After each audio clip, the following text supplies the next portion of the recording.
un culte sous le signe de la reconnaissance. Vous ne l'avez pas dit, mais je peux vous dire que vous pouvez être reconnaissant d'avoir des musiciens. À l'église à Épinal, on a un frère qui fait tout ce qu'il peut, mais il est tout seul. Et quand il n'est pas là, on est obligé de se débrouiller. Donc soyez reconnaissants d'avoir de la musique. Un grand merci pour cette invitation à partager avec vous cette journée. J'ai cru comprendre que pour vous c'était habituel d'avoir chaque année une église, mais pour nous c'est une première. Et je suis aussi reconnaissant de voir que l'église d'Épinal a répondu présent à cette invitation. C'est un test entre guillemets, puisqu'on est venu à une trentaine, donc c'est chouette de voir que effectivement les frères et sœurs se sont mobilisés, même si évidemment il y en a qui n'ont pas pu se joindre à nous, peut-être qu'ils sont d'ailleurs sur Internet à suivre le culte en direct ou qu'ils le verront en différé. Personnellement, je considère ce dimanche comme une petite pause bienfaisante dans nos vies trépidantes et agitées. Je ne sais pas pour vous, mais nos vies, elles sont souvent agitées dans tous les sens. C'est d'ailleurs de cette manière que je vous propose d'aborder le partage de ce matin, un peu comme une invitation à nous mettre à l'écart et puis de prendre le temps de regarder au Seigneur. C'est un enseignement répété de Jésus. Il nous enseigne que quand on prie, on doit se mettre à l'écart. Fermer toutes les sollicitations pour pouvoir se concentrer sur lui et regarder à lui. C'est ainsi qu'il nous demande de, quelque part, lever les yeux vers le Père qui est aux cieux. C'est aussi ce qu'il dira de Marthe.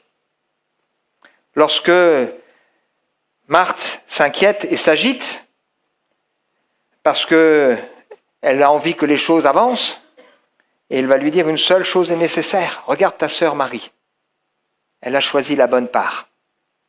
En ce moment particulier où il y avait la présence de Jésus, de s'arrêter et d'écouter ce que le Seigneur voulait lui enseigner. C'est ce qu'il dira aussi à ses disciples lorsqu'il les encouragera à se mettre à l'écart de la foule pour se reposer un peu. Se mettre à l'écart, se placer devant Dieu, je dirais, pour prendre aussi de la hauteur et se décharger sur le Seigneur. Écouter et considérer ce qu'on vit avec le regard de la foi. Considérer ce qu'on vit avec le regard de la foi. Les yeux fixés sur le Père qui règne et qui a tout dans ses mains. Un Père bienveillant, aimant, qui nous laisse des promesses. Il fait concourir toutes choses à notre bien, même nos épreuves. Cette attitude nous amène assez naturellement vers les psaumes. Je pense que la plupart d'entre nous, nous aimons les psaumes parce qu'on y retrouve notre vécu, notre ressenti, mais je pense que c'est important de considérer que chaque psaume est finalement l'expression d'un cheminement que nous sommes appelés aussi à vivre. Mettre Dieu dans l'équation de nos vies. Alors je ne sais pas ce qu'il en est pour vous, mais personnellement, il y a quelques psaumes qui sont chers à mon cœur et sur lesquels je reviens à certaines étapes de ma vie, ou que je peux conseiller à un ami, un frère ou une sœur de considérer. Le psaume numéro 1, par exemple, qui nous dit « Heureux l'homme qui ne marche pas selon le conseil des méchants, qui ne s'arrête pas sur la voie des pécheurs et ne s'assit pas en compagnie des moqueurs, mais qui trouve son plaisir dans la loi de l'Éternel. » C'est un beau psaume, Le psaume 2, je ne vais pas faire tous les psaumes, rassurez-vous. Ce psaume 2, il m'a marqué parce que je me souviens encore d'une prédication il y a 30 ans de ça, d'un frère qui nous parlait de l'agitation du monde et de Dieu qui règne et qui rit. Et ça m'a marqué. Alors il rit pas parce que il se moque, mais il rit parce qu'il sait qu'il a tout dans ses mains. Les nations s'agitent, mais lui il règne. Le psaume 23. Si on peut commencer ce psaume en disant « L'Éternel est mon berger », alors tout le reste, ça suit. C'est comme ça qu'il faut le vivre. « L'Éternel est mon berger », alors je ne manquerai de rien. Alors il me conduit, il me dirige, il me fait reposer, il dresse devant moi une table, etc.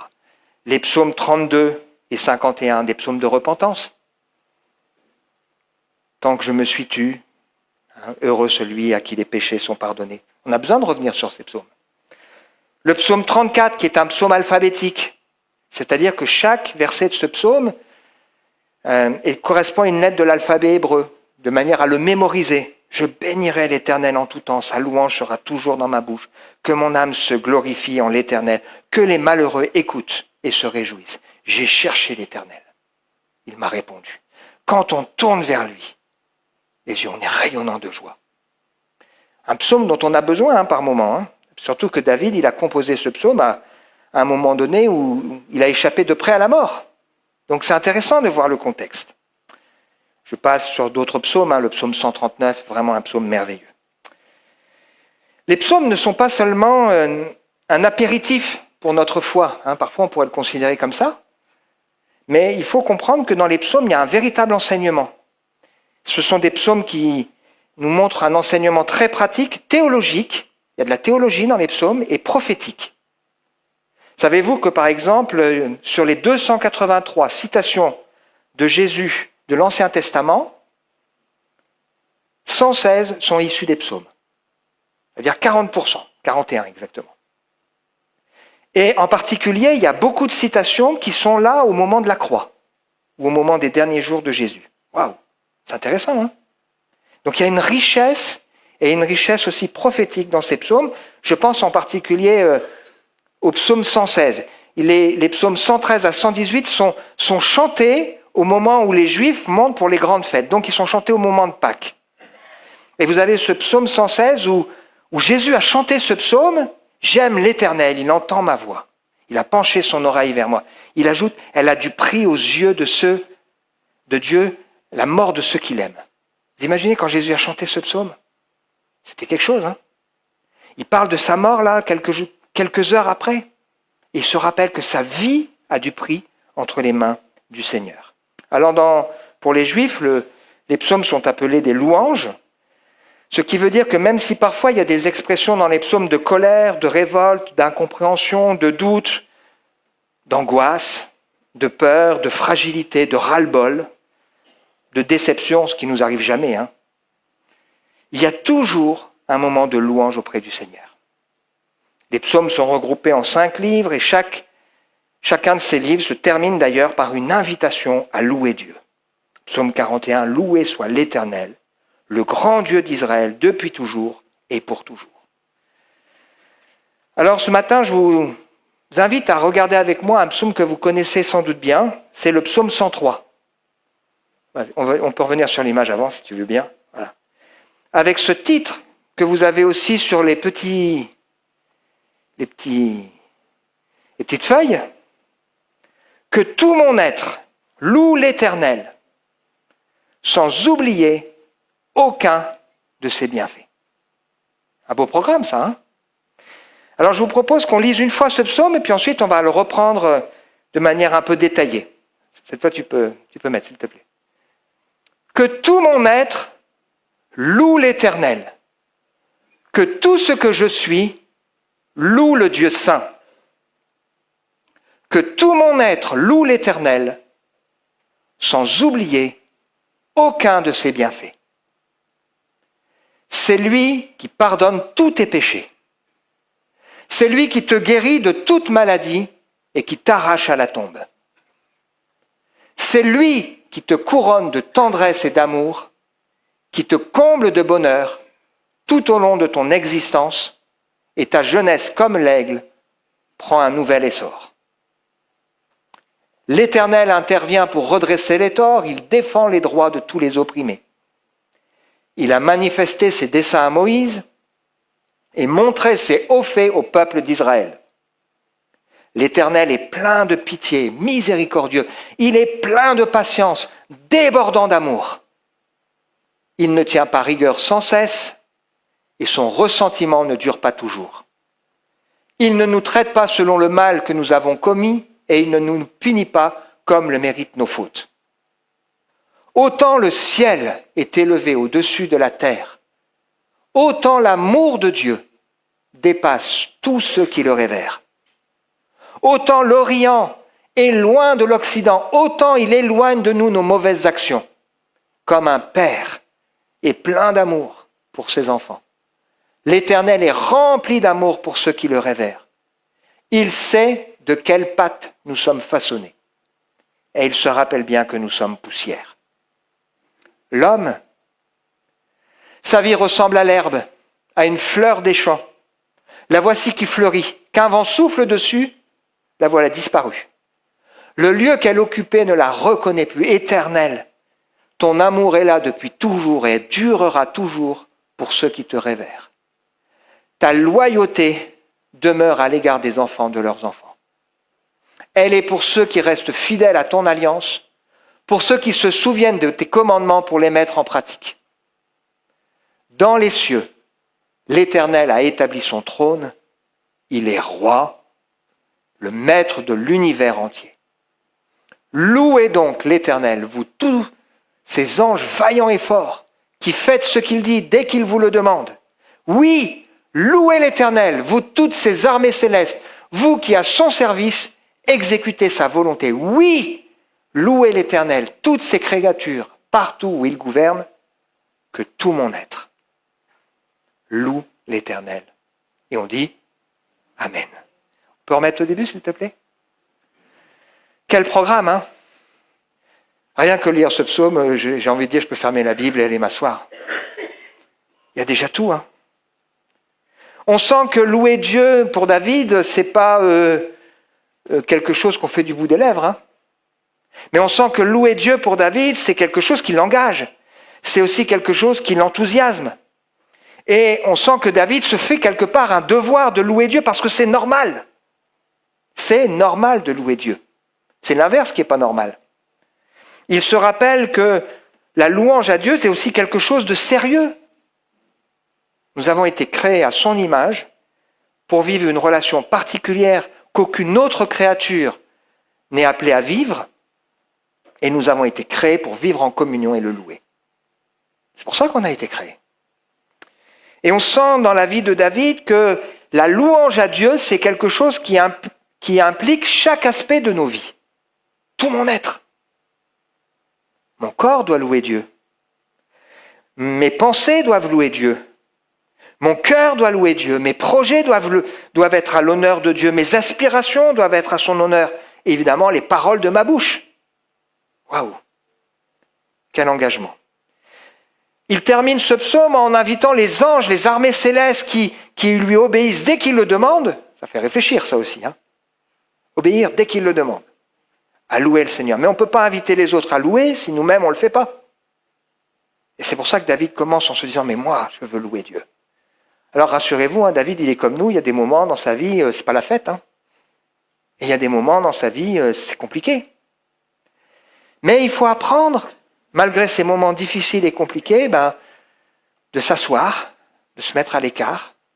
Je ne dis pas de prendre du recul, j'aime pas cette expression, parce que quand des gens disent « je prends du recul », c'est jamais bon signe.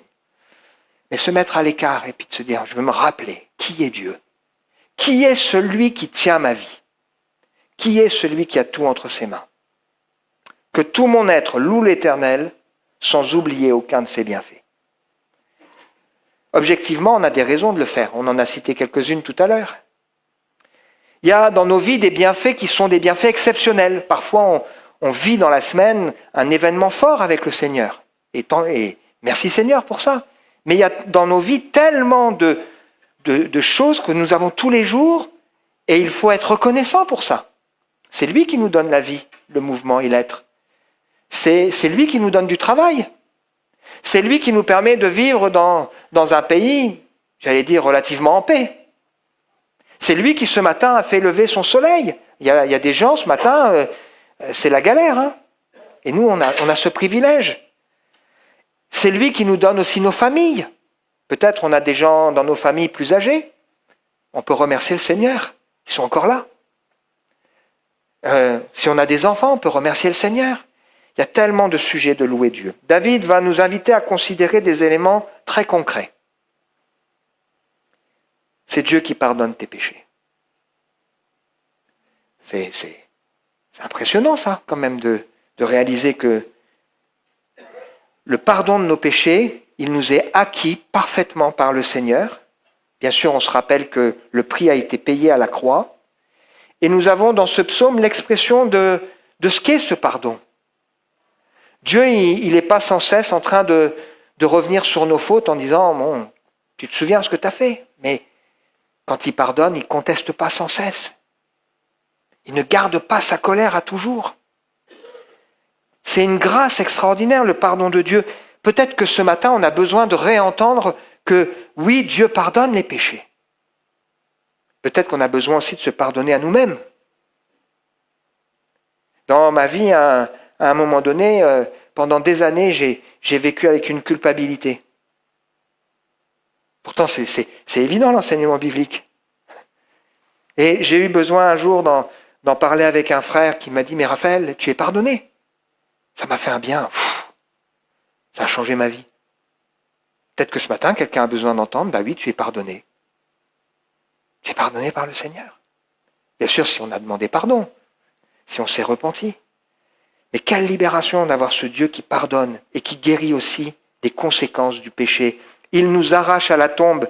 Ça veut dire que on a une espérance quand même. Ça change tout, ça aussi.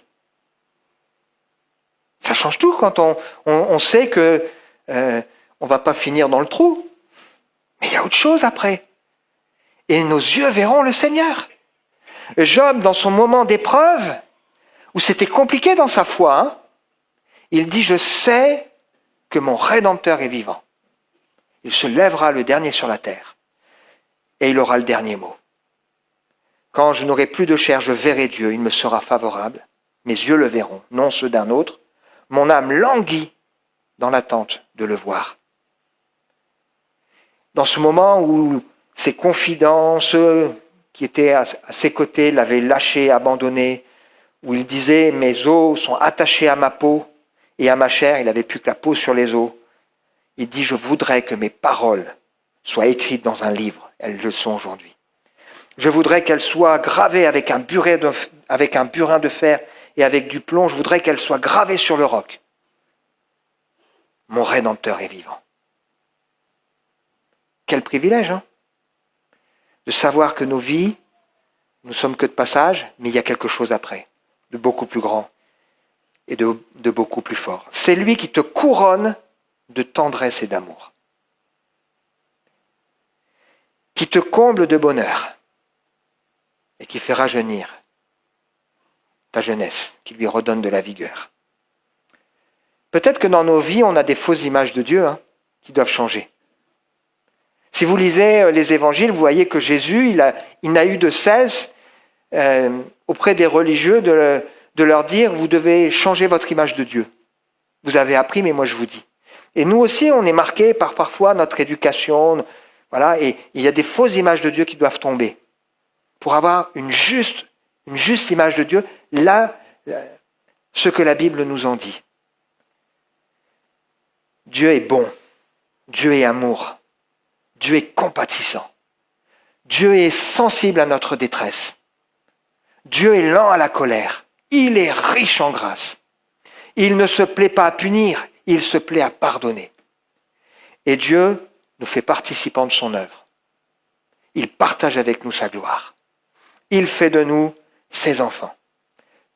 Et dans ce psaume, il y a l'idée de cet aigle. L'aigle, apparemment, est un oiseau avec un vol soutenu et élevé qui a son pelage qui se renouvelle chaque année. Ce qui fait que chaque année, il paraît plus jeune. Il paraît jeune, à nouveau. Peut-être que ce matin, quelqu'un a besoin d'un nouvel essor, d'un encouragement. Eh bien, ce psaume nous rappelle que Dieu veut nous encourager pour qu'on puisse prendre un nouvel essor. Il s'ensuit ensuite un passage historique. Et c'est bon de connaître ce que Dieu a fait dans l'histoire. Dans l'histoire biblique, peut-être dans l'histoire de notre famille, parce qu'ici il y a des familles qui sont chrétiennes depuis des années, dans l'histoire de notre Église. Et il y a dans toute vie d'Église, il y a des hauts, il y a des bas. Et dans toute vie d'Église, il y a des moments plus difficiles, mais de se rappeler, Dieu était là. Et Dieu a été fidèle, il a relevé. Et cette histoire avec Moïse nous rappelle que quand le peuple malheureux a crié à Dieu, eh bien Dieu a entendu et Dieu est intervenu. Alors parfois, c'est vrai, nos prières peuvent ressembler à un cri. Mais Dieu agit et il manifeste ses hauts faits. Il montre qui il est. Et peut-être que Ce matin, quelqu'un se dit, mais j'ai l'impression que Dieu ne m'entend pas, ne me voit pas. Sois rassuré, le Seigneur te voit. Et le Seigneur t'entend, ta cause est devant lui. Bien que tu ne le vois pas, ta cause est devant lui. Attends-toi à lui. Il est bon d'attendre en silence le secours de l'Éternel. Moïse a demandé à Dieu, fais-moi voir ta gloire. Ça me fait toujours tressaillir ce texte. Fais-moi voir ta gloire. Il a demandé ça à Dieu à un moment donné où il avait besoin d'avoir l'assurance que Dieu allait conduire avec lui le peuple. Et qu'est-ce que Dieu a fait pour lui montrer sa gloire? Il a proclamé son nom. L'Éternel, miséricordieux, compatissant. C'est-à-dire que la gloire de Dieu, c'est son nom, c'est sa personne. La gloire de Dieu, elle se manifeste dans ce qu'il fait, mais la gloire de Dieu, c'est avant tout ce qu'il est. Il est glorieux. Alors parfois, il nous reprend. Mais quand il nous reprend, c'est pour un temps. Et ensuite, bien sûr, les choses évoluent. Autant le ciel est élevé au-dessus de la terre, autant l'amour de Dieu dépasse tout ce qui le révère. Vous avez vu, j'ai mis en rouge, il y a quand même cette pensée qu'il y a quelque chose de particulier pour ceux qui craignent Dieu ou ceux qui révèrent Dieu. Ah oui, hein? Il y a quelque chose de particulier pour ceux qui sont attachés au Seigneur. Le ciel est élevé au-dessus de la terre. Je lisais dans un livre qui m'a fait du bien, et ça donne le tournis. Notre planète fait partie d'une galaxie qui compte au moins 200 milliards d'étoiles. La galaxie dans laquelle on se trouve, elle fait un diamètre de 100 milliards d'années-lumière. C'est des chiffres... Et pour qu'on se rende compte, l'année-lumière, la lumière, elle parcourt 300 000 kilomètres en une seconde.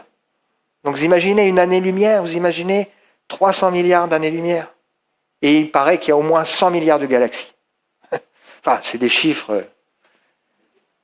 Mais pour nous montrer que le ciel est élevé au-dessus de la terre, l'univers, l'amour de Dieu, il est encore plus grand que ça. Il est encore plus grand que ça. L'amour de Dieu pour nous. Et ce psaume 103, c'est une proclamation finalement de l'évangile. C'est une proclamation de l'évangile anticipé, une proclamation de la grâce de Dieu, et il rappelle que Dieu éloigne de nous nos mauvaises actions, et l'Orient et l'Occident ne peuvent jamais se rapprocher. C'est un père qui est compatissant pour ses enfants. Alors pour David, c'est une image, mais pour nous, c'est une réalité. Jésus est venu pour que ceux qui croient en son nom deviennent enfants de Dieu. Et si nous sommes enfants de Dieu, Dieu est un père. Et donc c'est plus une image pour nous. C'est une vérité. Dieu est pour nous un père compatissant qui nous accorde sa grâce. Saint Augustin a dit ceci: regarde le ciel, partout de tous côtés il enveloppe la terre. Il n'existe pas une parcelle de terre qui n'en soit recouverte. Quand le ciel cessera de recouvrir la terre, alors Dieu cessera de protéger ceux qui le craignent, c'est-à-dire jamais. Nos pensées sont à 1000 lieues de celles de Dieu, mais il y a un privilège pour ceux qui révèrent Dieu. Et il se souvient de quelle pâte nous sommes façonnés. Il se souvient de notre fragilité. Il se souvient que nous ne sommes qu'un souffle. Il se souvient que nous avons des failles, que nous avons une histoire qui n'est pas toujours belle. Il se souvient que nous avons des luttes. Il sait aussi combien nous sommes parfois lents à comprendre. Bon, c'est qu'à Épinal que les gens sont lents à comprendre. Lents à comprendre, prompts à se mettre en colère. Il sait qu'on a besoin sans cesse de revenir sur les mêmes choses. Rappelons-nous que Dieu aime ceux qui le révèrent. Et c'est beau de révérer le Seigneur. Cette réflexion sur notre fragilité, l'homme, sa vie ressemble à l'herbe, à une fleur des champs. La voilà qui fleurit, qu'un vent souffle dessus et la voilà disparue. Et le lieu qu'elle occupait ne la reconnaît plus. C'est-à-dire que la gloire d'un être humain, elle dure qu'un instant. Si vous avez un peu d'expérience de vie, prenez un peu d'âge, et que vous parlez avec des plus jeunes, parfois de personnes qui vous ont marqué dans l'actualité, ils ne connaissent pas. On se dit, mais ils ne connaissent pas, c'est étonnant. Pourquoi ? Parce que la gloire des êtres humains, elle passe. Elle passe. Mais si on se confie dans le Seigneur, quelle différence? Quelle différence si nous visons la gloire de Dieu? Quelle différence si nous comprenons que nous vivons pour sa gloire? Quelle différence si nous cherchons sa gloire? Et quelle différence si nous comprenons qu'un jour nous partagerons sa gloire? Et cette gloire, elle durera toujours. Elle passera jamais. L'image de l'herbe ou de la fleur est une image qu'on retrouve souvent dans la Bible, dans le psaume 90. Tu balais l'être humain comme un peu de sommeil qui s'efface à l'aurore. Ils sont pareils à l'herbe qui fleurit le matin et qui le soir se fane et se flétrit. Ésaïe 40, verset 7, l'herbe se dessèche, la fleur se flétrit quand le souffle de l'Éternel passe dessus. L'être humain, c'est ça. Un souffle de Dieu, il n'y a plus. En vérité, les hommes sont pareils à l'herbe. Oui, l'herbe se dessèche, la fleur se flétrit, mais la parole de notre Dieu subsistera à toujours. Alors ma femme, elle n'aime pas que je lui offre des fleurs coupées. Elle dit, ouais, ben, ça ne dure pas. Et ça lui fait toujours de la peine après de les voir qui se fanent, qui se flétrissent. Et c'est ça la vie d'un être humain. Elle se fane et elle se flétrit.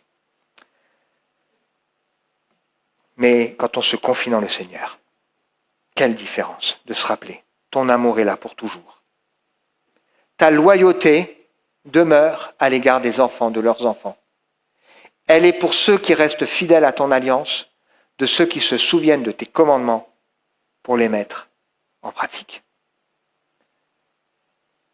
Est-ce que nous avons envie de mettre en pratique ce que le Seigneur nous enseigne?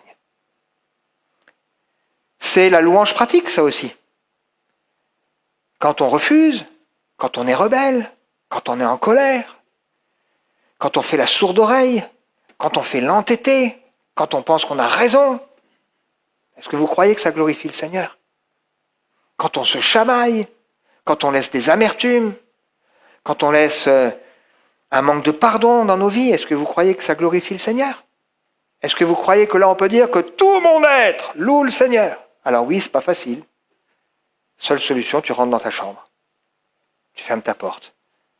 Tu répands ton cœur devant Dieu. Tu lui demandes grâce. Tu lui demandes son aide. Tu lui demandes de changer ton cœur. Tu lui demandes de t'aider. Tu lui demandes de te donner la force. Waouh! On met le dernier texte, s'il te plaît. Dans les cieux, l'Éternel a établi son trône. Il est roi. Il est maître, le maître de l'univers entier. Si on s'inquiète pour la suite de ce qui va se passer en France, rappelons-nous, Dieu est maître de l'univers. Il a tout dans ses mains. Il fait ce qu'il veut. David réalise cela et ça le pousse à déborder de reconnaissance pour le Seigneur et à inviter même les armées célestes à louer Dieu. Incroyable, hein? Est-ce qu'on oserait dire que les armées célestes louent le Seigneur? Et lui, il ose le dire, parce que dans son cœur, il déborde d'amour pour le Seigneur. Et sa louange, elle a quelque chose de cohérent. Est-ce que notre louange, elle est cohérente? C'est intéressant ça aussi. Hein? Il faut que notre louange, elle soit cohérente. Si Dieu est notre Dieu, alors soyons à son service. Cherchons à faire sa volonté, faisons ce qu'il nous demande, rapidement. La terre est trop petite pour contenir Dieu, alors les cieux des cieux nous invitent à regarder l'immensité de sa grandeur. Oui, nous voulons que Dieu règne dans nos vies. Oui, je veux que Dieu règne dans ma vie. Oui, nous voulons que Dieu règne dans nos familles. Oui, nous voulons que Dieu règne dans notre église, à Delle, dans notre église à Épinal. Oui, nous voulons que Dieu règne. Louez l'Éternel, toutes ses créatures, partout où il gouverne. Que tout mon être loue l'Éternel. Amen. On relit le psaume et on prie. Si tu veux bien remettre au début, s'il te plaît. Que tout mon être loue l'Éternel. Que tout ce que je suis loue le Dieu saint. Que tout mon être loue l'Éternel, sans oublier aucun de ses bienfaits.